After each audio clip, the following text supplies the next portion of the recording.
ஊழல் செய்த கூட்டத்தை வச்சுக்கிட்டு ஊழலை ஒழிக்க போறாராம் நம்ம முதல்வர். இதெல்லாம் நடக்கிற மாதிரியா இருக்கு? வணக்கம். நேற்று எம்ஆர் விஜயபாஸ்கர் இருக்காருங்கள, அவரை கரூர்ல பொதுவா யாருக்குமே தெரியாது. கரூர் புது பஸ் ஸ்டாண்ட் பக்கத்துல இடம் வாங்குறாரு. அந்த இடம் வாங்குனது பினாமி பேர்ல தான் வாங்கணும், அவர் பேர்ல வாங்க முடியாது. பினாமி பேர்ல வாங்கினதால அதிகாரத்தில் இருக்க வரைக்கும் தான் அது ஓன் சொத்துன்னு சொந்தம் கொண்டாட முடியும். அதிகாரம் போச்சுன்னா பினாமியே ஏன் சொத்துன்னு சொன்னா கூட எம்ஆர் விஜயபாஸ்கரால ஒன்றும் பண்ண முடியாது. அதிமுகவில் இருந்து தாவேக்காவில் சேரத்துக்கு என்ன தேவை இருக்கிறது விஜயபாஸ்கர் அவர்களுக்கு, எம்ஆர் விஜயபாஸ்கர் அவர்களுக்கு? ஏன்னா ஒரு டைம் இப்படி நடந்தது. கிட்டத்தட்ட சொத்தை காப்பாத்திக்கணும் அப்படிங்கிற நோக்கத்துக்காக மட்டும்தான் தாவேக்கால இணைஞ்சிருக்காங்க. அதிகாரத்தில் இல்லை, ஆட்சி அதிகாரத்தில் இல்லை. அப்படி இருக்கும்போது இவர் பிராமி பேர்ல வாங்கினார்ல சொத்து, அவர் பொண்டாட்டி பேர்ல மாத்திட்டார். யாரு? இவர் உதவியாளர் ஒருத்தர், அவர் பொண்டாட்டி பேர்ல மாத்திட்டார்.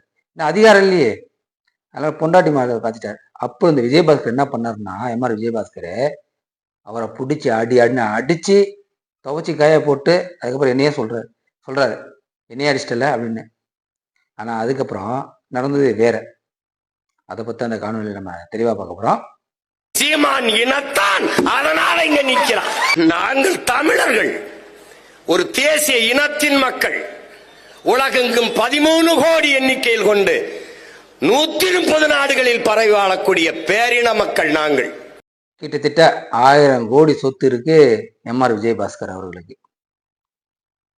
அந்த சொத்துல 1000 கோடி கிட்டத்தட்ட இருக்கு, பினாமி பேர்லயே இருக்கு. அதை காப்பாத்துறதுக்காக தான் தாவேக்கள் நினைஞ்சிருக்கிறாரு. சொத்தை மாத்தணும்ல, இப்ப சொத்தை அந்த பினாமி பேர்ல சொத்தை தம் பேருக்கு மாத்துறதுக்காக விரிவாக்கத்துக்கு போன் அடிக்கிறார். விரிவாக்கத்து இன்ஸ்பெக்டர் போன் அடிச்சு இந்த மாதிரி பத்திரம் தொலைஞ்சி போச்சுன்னு ஒரு கேஸ் ஃபைல் பண்ணுங்க அப்படின்னு சொல்லி பேப்பர் ரெடி பண்ணி கொடுக்குறாங்க. அதுக்கப்புறம் விரிவாக்க இன்ஸ்பெக்டர் அவர் கேஸ் வாங்கினார், அது வேற விஷயம். அப்படி இருக்கிற நேரத்தில் இவர் எப்படி நாட்டுக்கு நல்லது செய்வார்னு நினைக்கிறீங்க? எம்ஆர் விஜயபாஸ்கர் செய்ய மாட்டார். தாவேக்கள் என்ன லாண்ட்ரி மிஷினை வச்சிருக்கீங்க, பூரா ஊழல்வாதி, அதிமுக இருக்க பூரா ஊழல்வாதி கூப்பிட்டு வந்து கலை மிஷின்ல போட்டு அரைன்னு அரைஞ்சு புதுசா டிவிக்கேல உருவாக்குவீங்களா? சிடிஆர் நிர்மல்குமார் ஒரு இது கொடுக்குறாரு, பேட்டி கொடுக்குறாரு.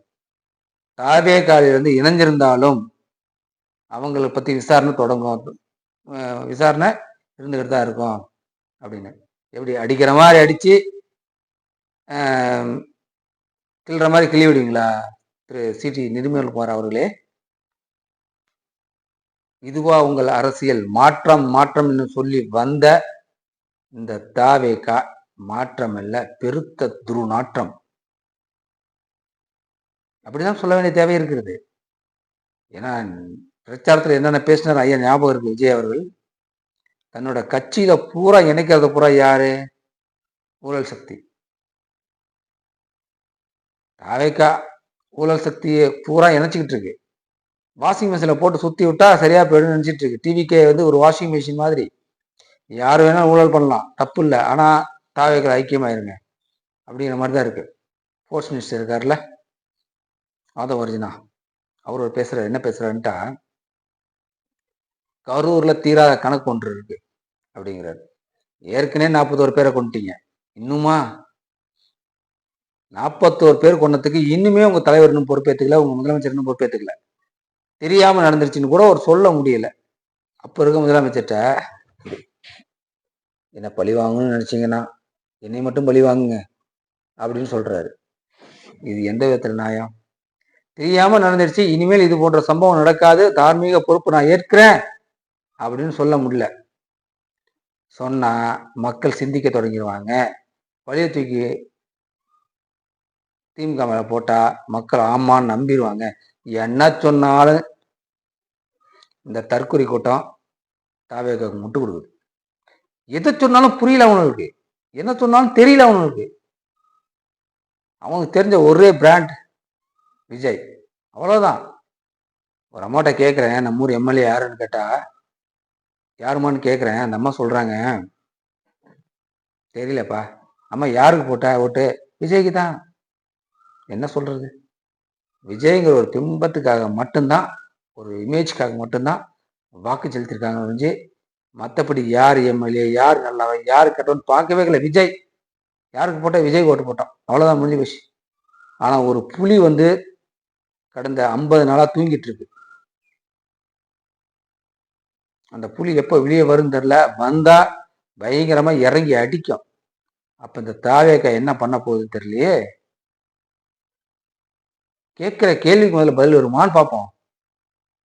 அங்க வந்து நாங்க கரப்ஷனு, கனெக்ஷனு, இப்படி அதெல்லாம் செல்லாது. இது ஆக்ஷன் படம் கிடையாது தம்பி. மெயின் ஃபிக்ஸ் சரியா தான் வரும், இல்லை வெயிட் பண்ணுங்க. இந்த தீராத கணக்கு வருவோம். நீங்களாம் இந்த பிரச்சனை நடக்கும்போது ஓடி போன்லாம் சுவிட்ச் ஆஃப் பண்ணி வச்சிட்டீங்களே. 40 பேர் உயிரிழந்ததுனால வீட்டுக்கு ஒரு அரசு வேலை கொடுப்போம் அப்படின்னு அறிக்கை வெளியாகுன்னு முதல்வர் அவர்கள் பேட்டி கொடுத்துருக்காங்க. சொல்லியிருக்காரு, சாரி பேட்டி கொடுக்கல, சொல்லியிருக்காரு. பார்ப்போம், இது போன்ற அரசியல் கட்சி எத்தனை தக்கா சொல்லியிருக்காங்க, வீட்டுக்கு ஒரு அரசியல் வேலை கொடுப்போம், அரசியல் கொடுப்போம்னு பார்ப்போம். ஆனால் தீராத கணக்கு என்னன்ட்டு யாரை சாடுறாரு? ஐயா செந்தில் பாலாஜி அவர்களையா? செந்தில் பாலாஜி அவர்கள் சாடுறாரா அப்படிங்கிறத நம்ம பார்க்க வேண்டிய தேவை இருக்கு. நீங்க மினிஸ்டர் தானே, இப்ப நேரடியாக கேஸ் ஃபைல் பண்ணுங்க. உங்களுக்கு தெம்பும் திராணியும் இருந்தா அந்த திருட்டு திராவிட கட்டத்தில் இருக்கிற செந்தில் பாலாஜிக்கு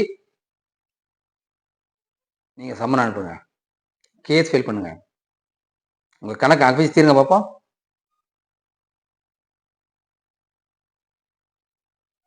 ஒரு நிகழ்ச்சியை சொல்றாரு, தனியார் கொள்கைக்கு ஆதரவா யாரு நம்ம ஸ்போர்ட்ஸ் மினிஸ்டர் ராஜ்மோகன் அவர் வந்து ஏழை எளியவர்களுக்கு வந்து ஃபீஸை கம்மி பண்ணுங்க அப்படின்னு சொல்றாராம். தனியார் பள்ளிக்கு இணையாக அரசு பள்ளியில் கல்வி கொடுப்பவன் அப்படின்னு சொல்ற எங்க அண்ணன் சீமான், இங்க தனியார் பள்ளியில் படிச்சுக்கிங்க, ஆனா வந்து ஃபீஸ் கம்மி பண்ணுங்க. எந்த பள்ளி கம்மி பண்ணும்? எந்த தனியார் பள்ளியும் ஃபீஸை கம்மி பண்ணாது. தொழில் பண்ண காசு வாங்க மாட்டான், லஞ்சம் வாங்க மாட்டான் பள்ளிக்கூடத்துக்கு அப்படின்றாரு. நீங்க பாருங்க, அதிமுக இருக்கிற ஊழல்வாதிகள் பூரா எங்கடா இருக்கான்னா தாவே கலந்து இருக்காங்க. நாளைக்கோ கிட்டத்தட்ட ஒரு 5 ஆண்டு ஆட்சி காலமோ தாவேக்காவோட அரசு முடிவுக்கு வருதுன்ட்டா அப்படியே இங்க இருக்க கூட அப்படியே காலியாயிடும், பார்த்துக்குங்க. ஏன்னா இவர்கள் போல ஒரு அரசியல் தரகர்கள் தமிழ்நாட்டில் யாரும் இல்லை. வெளியே வந்து சொல்றாரு, அரசியல் பண்பு வந்து அரசியல் வந்து அதிமுகவில் தலைமை பண்பு சரியில்லை அப்படின்றாரு. அதுக்கு ஐயா எடப்பாடி அம்மா பதில் சொல்லியிருக்கிறாரு, அவர் எப்படி ஜெயிச்சாருன்ட்டு. உங்க இந்த திருட்டு திராவிட கூட்டத்தை ஒழிக்காம நாங்க ஓய மாட்டோம். உலகறிய உண்மையை சொல்ல காலம் இது. அநீதியை சாம்பலாக்கும் இனத்தணல்.